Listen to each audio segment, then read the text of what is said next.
തീതുപ്പുന്ന കാറുമായി റോഡിൽ അപകടഭീതി പരത്തിപ്പാഞ്ഞ വിദ്യാർത്ഥികളെ MVD പൊക്കി. പൊതുറോഡിൽ വലിയ ശബ്ദത്തോടെ സൈലൻസറിലൂടെ തീജ്വാലകൾ പുറന്തള്ളുന്ന തരത്തിൽ നിയമവിരുദ്ധമായി രൂപമാറ്റം വരുത്തിയ കാറുമായാണ് 4 കോളേജ് വിദ്യാർത്ഥികൾ മോട്ടോർ വാഹന വകുപ്പിന്റെ എൻഫോഴ്സ്മെന്റ് വിഭാഗത്തിന്റെ പിടിയിലായത്. വാഹനത്തിന്റെ രജിസ്ട്രേഷൻ റദ്ദാക്കുന്നതിനുള്ള നടപടികൾ ആരംഭിച്ചതായി അധികൃതർ അറിയിച്ചു. നിലമ്പൂർ കനോലി പ്ലോട്ട് പരിസരത്ത് നടത്തിയ പ്രത്യേക നൈറ്റ് പെട്രോളിംഗിനിടെയാണ് അപകടകരമായ രീതിയിൽ പാഞ്ഞെത്തിയ കോഴിക്കോട് രജിസ്ട്രേഷനിലുള്ള പഴയ മോഡൽ കാർ ഉദ്യോഗസ്ഥർ തടഞ്ഞു നിർത്തിയത്. പരിശോധനയിൽ വാഹനത്തിന്റെ യഥാർത്ഥ സൈലൻസർ പൂർണ്ണമായും മാറ്റി പ്രത്യേക സംവിധാനത്തിലൂടെ വലിയ ശബ്ദത്തോടൊപ്പം തീജ്വാലകൾ പുറന്തള്ളുന്ന രീതിയിൽ നിയമവിരുദ്ധമായി രൂപമാറ്റം വരുത്തിയതായി കണ്ടെത്തി. വാഹനത്തിലുണ്ടായിരുന്ന 4 പേരും സമീപത്തെ ഒരു കോളേജിലെ വിദ്യാർത്ഥികളാണെന്നും കാർ മറ്റൊരാളുടെ ഉടമസ്ഥതയിലാണുള്ളതെന്നും അന്വേഷണത്തിൽ വ്യക്തമായി. പൊതുറോഡിൽ മറ്റ് യാത്രക്കാർക്ക് അപകട ഭീഷണിയും ഭീതിയും സൃഷ്ടിക്കുന്ന തരത്തിലുള്ള രൂപമാറ്റമാണ് വാഹനത്തിൽ നടത്തിയിരുന്നതെന്ന് മോട്ടോർ വാഹന വകുപ്പ് അധികൃതർ അറിയിച്ചു. വിദ്യാർത്ഥികളായതിനാൽ നിലവിൽ പോലീസ് കേസ് ഉൾപ്പെടെയുള്ള മറ്റ് കർശന നടപടികളിൽ നിന്ന് താൽക്കാലികമായി ഒഴിവാക്കിയിട്ടുണ്ടെന്നും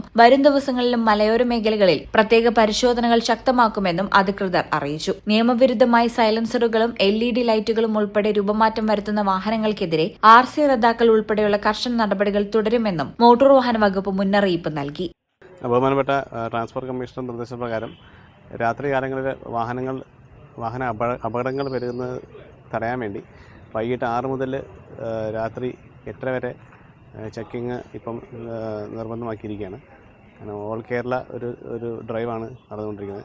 അതിൻ്റെ ഇടയിലാണ് ഇങ്ങനൊരു വാഹനം ഞങ്ങൾ ചെക്കിങ്ങിനിടയിൽ കാണുകയും വാഹനം തടഞ്ഞു നിർത്തിയതിൽ അപകടകരമായ ആൾട്രേഷനുകൾ വണ്ടിയിൽ വരുത്തുകയും എക്സോസ്റ്റിലൂടെ തീ തുപ്പുന്ന രീതിയിലുള്ള സെറ്റിങ്സൊക്കെ വെച്ചിരിക്കുന്ന ഒരു വാഹനമാണെന്ന് മനസ്സിലാവുകയും വാഹനം പിടിച്ച് കണ്ടുകെട്ടുകയും ചെയ്തിട്ടുള്ളതാണ്.